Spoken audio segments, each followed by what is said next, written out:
Time. Yes, sir, because we're live, ladies, gentlemen, boys, and girls. Welcome to the Countdown, brought to you by a show about shows. Instead of long ass episodes, we're going to do the same show, but just in little mini segments with different guest hosts, too. So I'm hearing echo. Sorry, I opened it to share it, and I forgot to close the tab. Now it all makes sense. I am one of the usual co-hosts here, JPO Jordan Pierce Owens, joined by someone you've seen before on this channel, maybe other channels, maybe in your bushes. I don't know. Jacob Barber. I don't hide in the bushes. It gets itchy if you don't have sleeves, and it gets uncomfortable. You got to duck down real low. It sounds like you've at least tried though, which is the I scary just like part. I just like to go the Michael Myers approach and kind of like be around the corner, and then hopefully get away if they by the time they look around the corner. It's you only a couple feet away, smoking a cigarette. No, give me more time. No, not yet. I'm not ready. I hit up Jacob. So let's do a top 10. Who was some of your favorite actors? Right at the top of your list was good Sir Robin Williams. So I was like, yes, I looked at the list. We haven't done it, or if I did do it, it was a long time ago, and it went before I started making a list of who I did. So regardless, it's been a while, or it's never happened. So let's talk about a man I know I adore. Obviously, you adore because it's one of the first names. I think the first name you mentioned, Robin Williams. Let's just really quick. What does Robin Williams mean to you? He is someone. If I'm in a bad mood and I'm like, all right, I'm just gonna turn on the movie, try to cheer myself up. You can't go wrong with a Robin Williams movie, like especially his comedies. Like that man is an entertainer, and when I want to be entertained, like he's not gonna fail me. So True that, man. Yeah, mad love for Robin Williams. Of course, sadly, gone before. That's Siskel and Ebert music. Gone too soon, man. It would have been great if we had another, 20, 30 years of his movies, his presence, just in general here. So, well, much love to him. Yeah, this list filled up pretty quickly for me. I think I always kind of go by like, okay, what do I absolutely need on the list? And I was already 9 out of 10 when I got to, and then I started, okay, who's gonna get that 10th spot? And then my honorable mention. So, do you have any honorable mentions? Like 11 I through 15 that didn't quite make 10. I do. I have a 15 through 11. All right, And so do those quickly. Just kind of ramble those off. yeah, so from 15 to 11, I have Popeye. I have Aladdin and the King of Thieves. I have The Butler, just because he's not in it as much, but the movie as a whole is pretty good, and he's one of my favorite parts of it. 1 hour photo, and then just barely missing the cut is Jumanji. I'm not gonna spoiler alert that hurt me, but and yes, the Brian Newsbaum. More or less, like I said, this was one of the longer podcasts, a show about shows. Now we're just doing little mini episodes. So I actually didn't list my honorable mentions in order, but basically 15 to 11 in no particular order, although the rest will be. Um, Fern Gully, Last Rainforest, Patch Adams, Bicentennial Man, Night at the Museum, and The Face of Love. One of them was more again, kind of a smaller part later on, kind of third billing to Ed Harris and Nat Benning, I think. But interesting flick. So let's start off. We'll go back and forth. What is at your number 10? My number 10 is a movie I actually just watched today and absolutely enjoyed it. Robin Williams, Robert De Niro, the movie Awakenings. It's been on my radar for quite some time now, and since I knew we were doing this show, it was the perfect excuse to finally sit down and watch it. And also, I just have all the time in the world right now. Um, but yeah, no, it's one that's been showing up on. We do tournament fights, obviously, and it shows up. And yeah, Robin Williams plays a doctor. Robert De Niro plays a patient, and I really enjoyed kind of the friendship relationship that formed between the two of them. Um, I'll be honest, it started off a little slow, and by that half-hour mark, because I'm pretty sure we weren't even introduced to Robert De Niro at that point, um, I almost turned it off. I was like, man, what are you? Why are people so high on this movie? and then the story ramps up, and we kind of get into the meat of the story, and it picks up. We get introduced to who Robert De Niro is as Leonard, and who we kind of meet at the beginning of the movie. And for the longest time, I thought he was going to be Leonard when they introduced him. I was like, oh, cool, he's a doctor.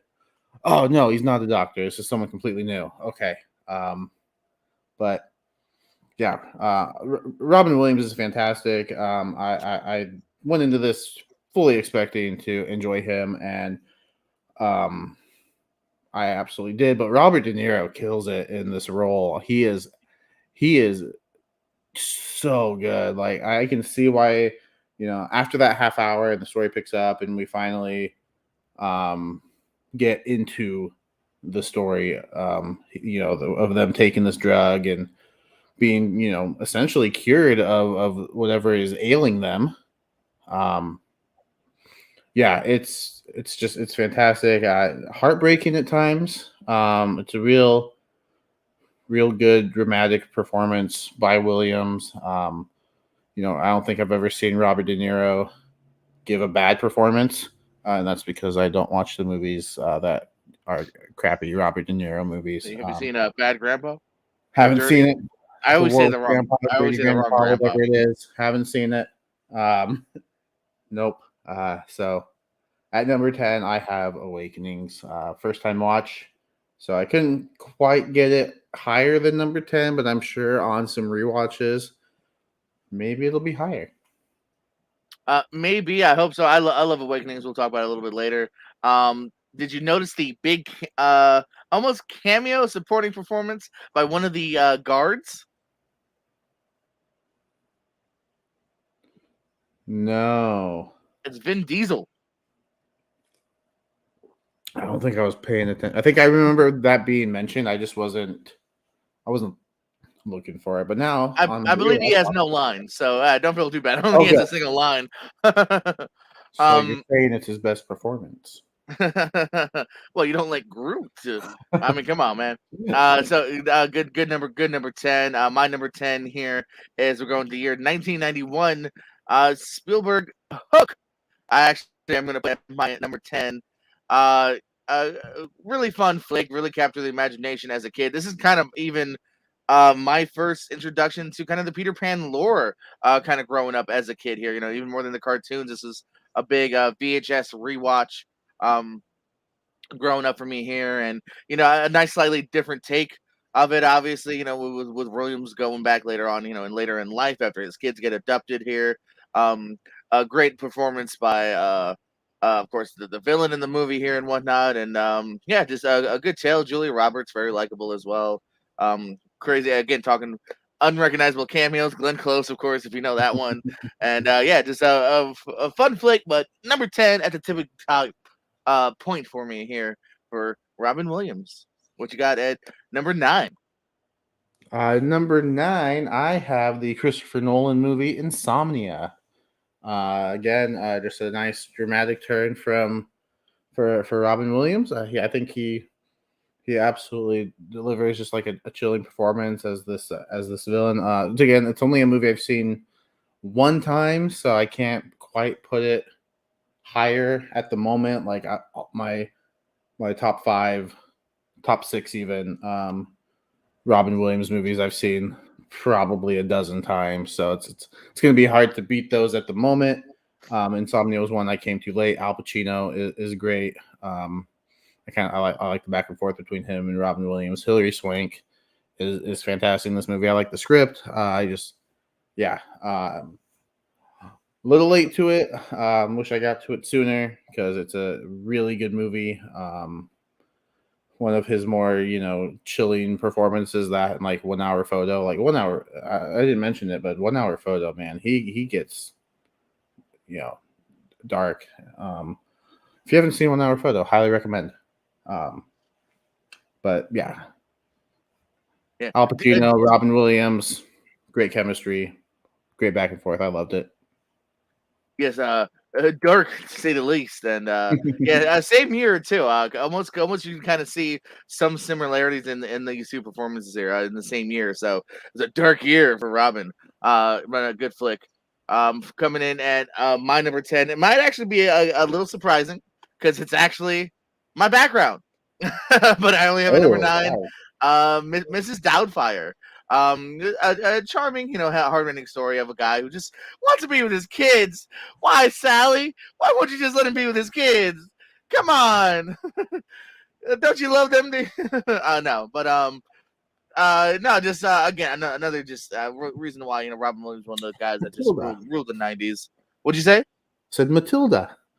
Oh yeah, yeah, good old was it Mara Wilson, I think, right? Yeah. And yeah, just a perfect role here. You know what I mean? Wrapped up in the great dinner scene, and again, just almost the kind of thing where like I'm sure someday they'll probably try to reboot this and remake it. And I don't On know, man, if I've Broadway. ever seen, huh? It's on Broadway. Oh, is it? Is it a Yeah, musical? I think so. Interesting, interesting. Yeah. It's hard for me to see anyone outside of Robin in that role though here, man. He's what really makes the movie work, even with some of the stuff not totally working.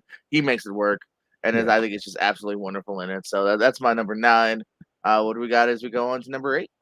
Number 8, it's a movie you just brought up, Hook, and I will just echo everything that you said. Fun fact: this is the first of 2 movies that Dustin Hoffman is in pertaining to Peter Pan. The second being Finding Neverland, about the making of the story of Peter Pan, the play. Yeah, I'm just gonna echo everything you said. Fun, interesting take on the Peter Pan lore, and Robin Williams once again gives a great performance. I mean, yeah, Hook, childhood classic.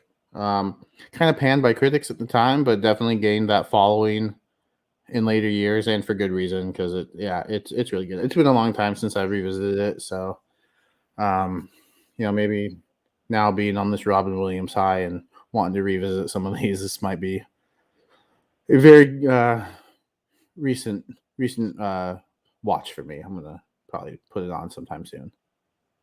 No, I can feel you there, man.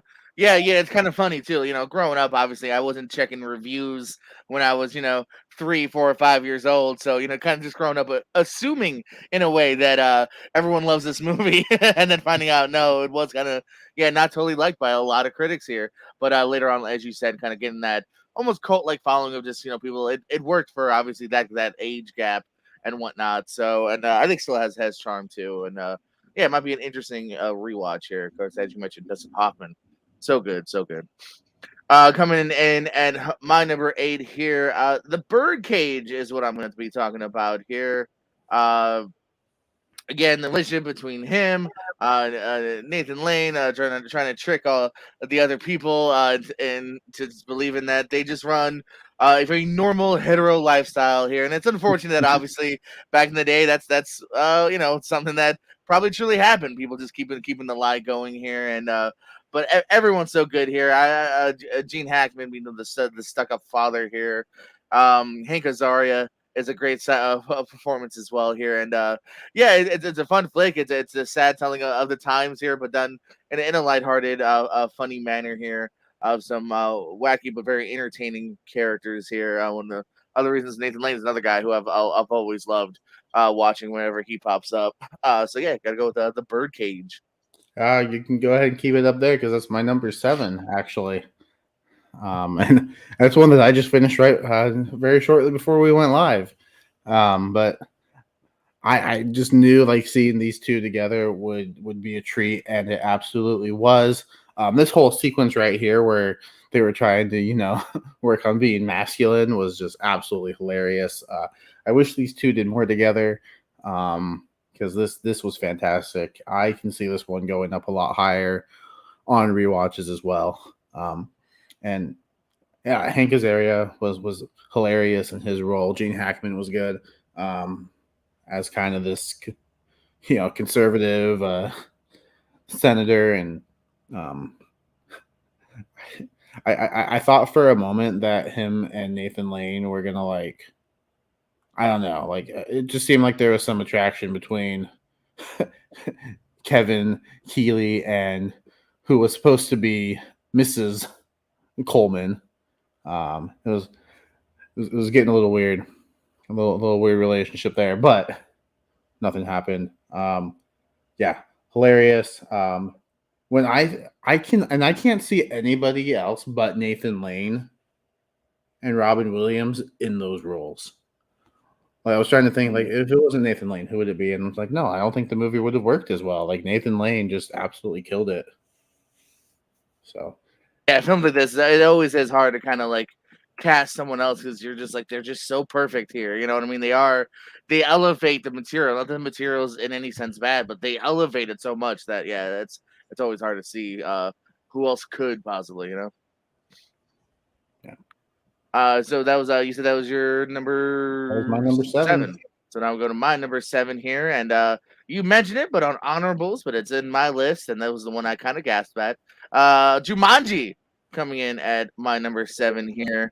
Again, just kind of like Hook, another one that just really kind of takes over the imagination here of kind of very, very some horrific elements, especially that beginning sequence of poor Williams's character who gets sucked into the board game and years later comes out to help Kirsten Dunst. I think it's her brother and whatnot, and some daddy issues here. You know, a lot of animal play. Bonnie Hunt playing the girl grown up. David Allen Greer, and just really fun. I think a test too that we finally got the sequel so many years later with The Rock and whatnot because people were still talking about this movie and just kind of the imagination, the idea of it here and whatnot, and just another big one that I've enjoyed my whole life, and that was Jumanji. As we're getting closer to that top half here, talking about your number 6. Yeah, yeah. My number 6. So was one of your honorable mentions. My number 6 is actually Ferngully. I love Ferngully. As you know, I'm a big animation guy, so yeah, I don't think it's a surprise that an animated movie will make my top 10 list if it's good. And this one is good. This came out the same year as another animated movie that may or may not be on our list. And while it's not as good as that performance, it's still very you still get the Robin Williams, kind of mannerisms in the voice performance as Batty. The Batty rap is fantastic. He's just such a fun character, and I actually really dig the story too. I think it's really really good. Sequel, not so much. I'm pretty sure there was a sequel, and I did not like it. Wait, are you But sure there's a sequel? I'm not even sure there is one. Is there one? I thought there was. Yeah, Ferngully 2, The Magical Rescue. It came out the following year. Or no, it came out. It came out in 1998. Yeah, now he's not in that. Yeah, he's not in it. No. Maybe that's. Maybe you just need to keep Robin Williams attached. Well, to I'm the guessing thing. I'm guessing they couldn't afford him. Is what I'm thinking. I mean, he came back for one of the Aladdin sequels. He came back because the second one didn't do so great. So the third one, they were like, "Boop boop, come back." Yeah, and this one's only it's only an hour and 15. It's not very very long. But no, I enjoy this one. I enjoy all the characters. I think it's a fun setting, fun story. Creepy villain too for an animated movie. Screwed me out, scared me. Oh yeah, as a child, I was terrified. Like, all right, now I'm gonna go watch Aladdin and get in a better mood. Even though there's some creepy villains in that too at the end. But anyway, yeah. Ferngully, number 6. How dare you put it on honorables? How dare you have Jumanji? No, don't come to me. That's fair. Well, we're not gonna get too much happier here. We're gonna get back to serious territory now. No, my number 6, you mentioned Insomnia comes in at my number 6 here. Christopher Nolan, first Christopher Nolan movie I had seen at the time. Later on I went back and caught Memento and whatnot, but I just think it's a great gripping tale. Again, for me, it's probably maybe after Good Will Hunting or around same time frame as far as seeing a different kind of side of Robin Williams here. As Pacino and Hilary Swank are kind of going after him, and we're really wrapping you up in the story here. And yeah, like I said, it's a great performance here. Kind of third billing. He's not in as much as the other two, but when he's in it, he's so good and so fantastic. And yeah, it's a great flick. Insomnia coming in at my number 6, and it looks like we are now in the top half of the list. We are, and my number 5, you mentioned it a little earlier, is Mrs. Doubtfire.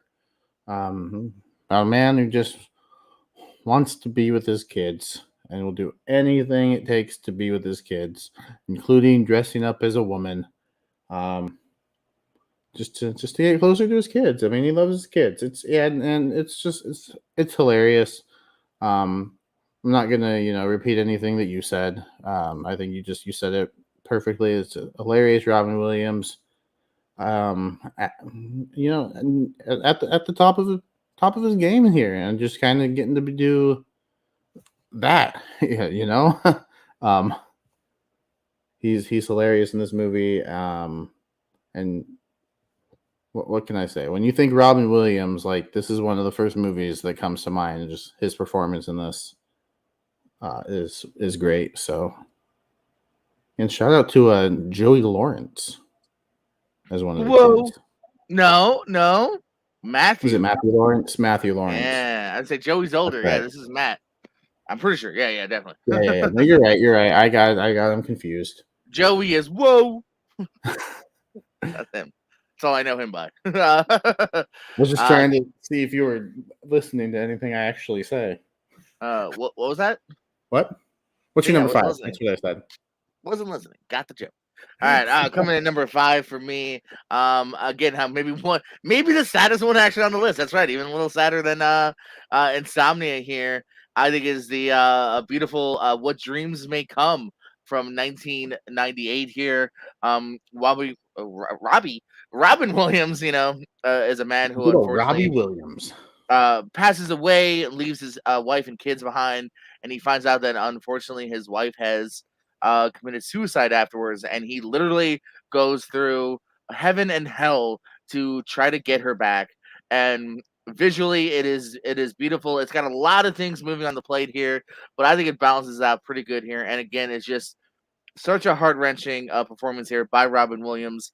Some of the things he goes through, throughout the whole movie, but then especially at the end here, and the decisions he has to make, and the moments of him, and gets a little bit of a reunion with the kids and then the wife, and where the wife is. And I've loved this movie. It's been one I've been meaning to rewatch here, because it's, again, while it's beautiful, it can also be hard to watch at times here with some of the thematic elements going on. But I think it's a beautiful, wonderful movie.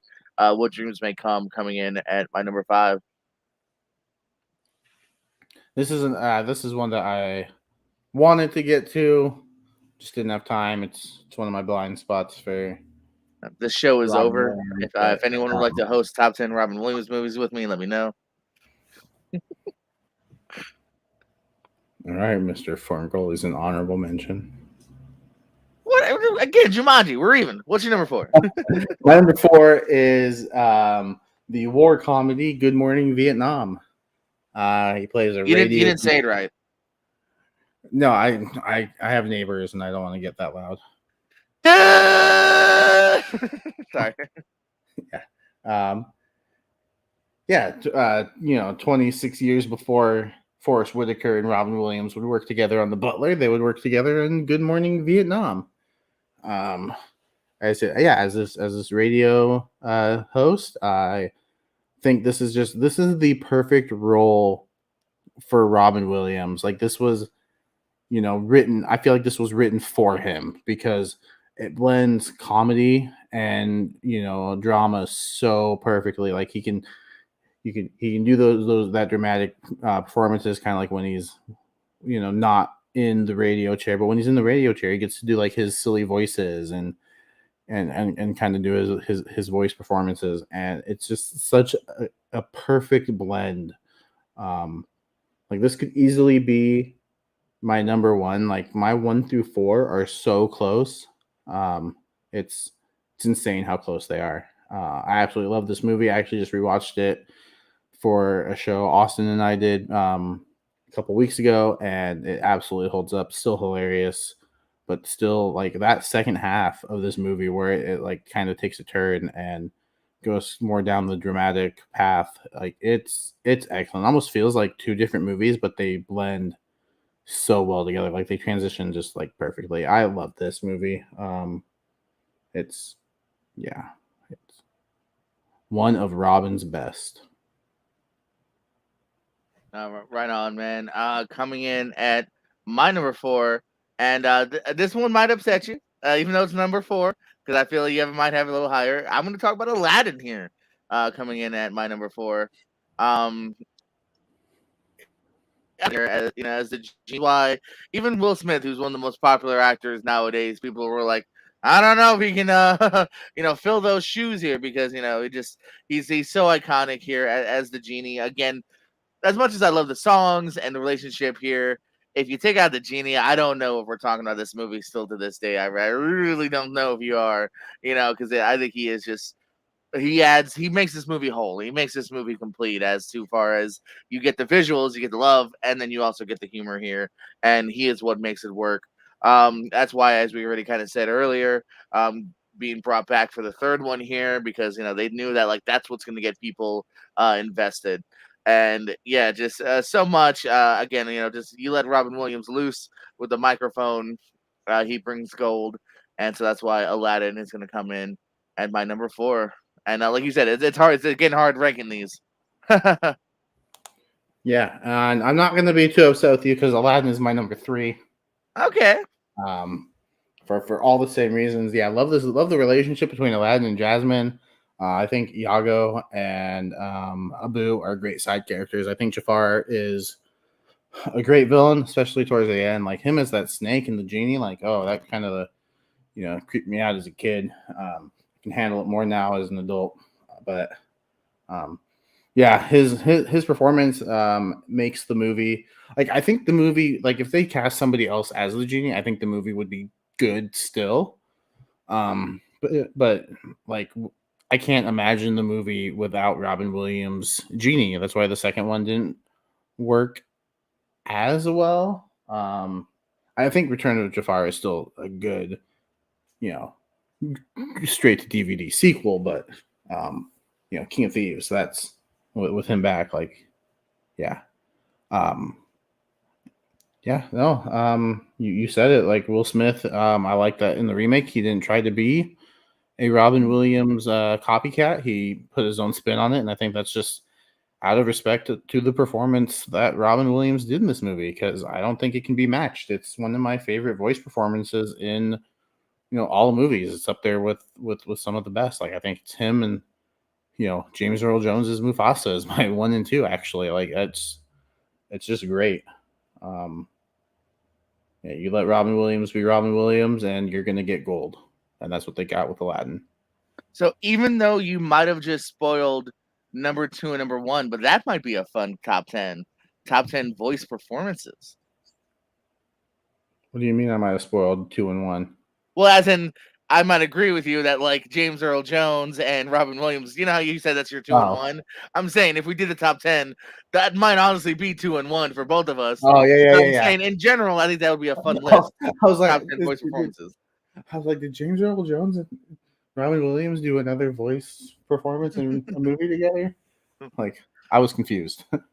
No, you see what I'm saying? Do you agree? I see what you're saying. Yeah, that is a James Earl Jones might show up twice on that list.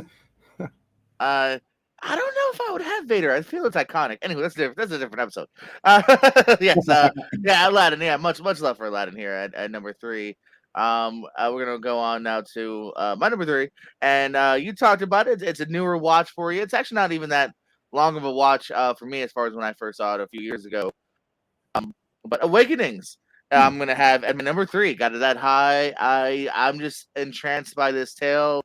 You know what I mean? Of trying to find this medicine to cure somebody like Robert De Niro and almost give this man a life. And then the tragicness of it kind of being taken away from him, and that realization too, not only from him but from Robin Williams, of that mad dash of like trying to solve it, trying to fix it, especially once it's been given. You know what I mean? And get have it taken away, and De Niro bringing up these relationships with his family. He's got a family that's finally been able to be there for him for the first time in so long.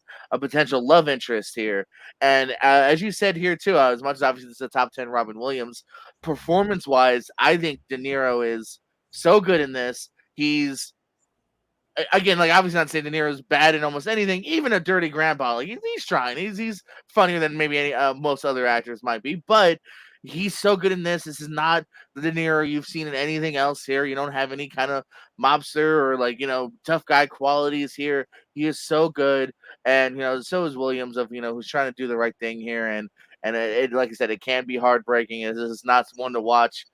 It will uplift you and then also break your heart at the same time here. And I loved it the first time I saw it, and it is also Vin Diesel's best performance. Awakenings number 3, as now we're really at the tippy top. Number 2. Yeah, my number 2 is another recent first time watch. But it hit me and it hit me hard, and that's Dead Poets Society. I absolutely adored this movie. Just him as this teacher who really connects with the students and shows what a good teacher can be. It's an early performance from oh my goodness, why am I drawing a blank on his name? He's going to show up, and I'm like, oh yeah, it's that guy, Ethan Hawke. That's the guy's name. Yeah. Yeah, I love the relationship that he builds with the students. It's more of a supporting performance. He's I think it's another really good dramatic performance, but he can entertain and bring in some comedic elements to the movie, and he does it perfectly. Again, like I said, like my 1 through 4, this could easily be number 1, but it's at number 2 because Robin Williams is just so great. Well, Captain, my Captain, as we disagreed not a hell of a lot, a little bit. I'm gonna go ahead and spoil it, knowing you a little bit outside of obviously this episode. It looks like 2 and 1 we're in agreement on, my friend, because this is my number 2, Dead Poet Society here. Like you said, it's a lot about the kids here, but he's so good as John Keating here. And the other actor I want to shout out to, Robert Sean Leonard, as the other major kind of kid that you see here as well, is so good. Like you said, I mean, I'm a firm believer in obviously teachers should be paid more, and then also too the difference that they can make when they are good. I was definitely the kind of student personally. I could zone out quickly if the subject wasn't something I cared about, and if the teacher wasn't into it. If the teacher's not into it, or they're just teaching to get by the day, I'm probably gonna zone out and not care. But if they cared, it'll make me care. And he's so good with these kids here who are all kind of there for different reasons. Some don't want to be, some have their own family issues here. And like I said, another one, almost like Awakenings, where it's gonna make you cry, but it's gonna make you uplift as well. And all I can say is seize the day, my friends. Seize Carpe the day. diem. Carpe diem. All day or day. So yeah, I'm in agreement here for number 2. And unless you, so hold on.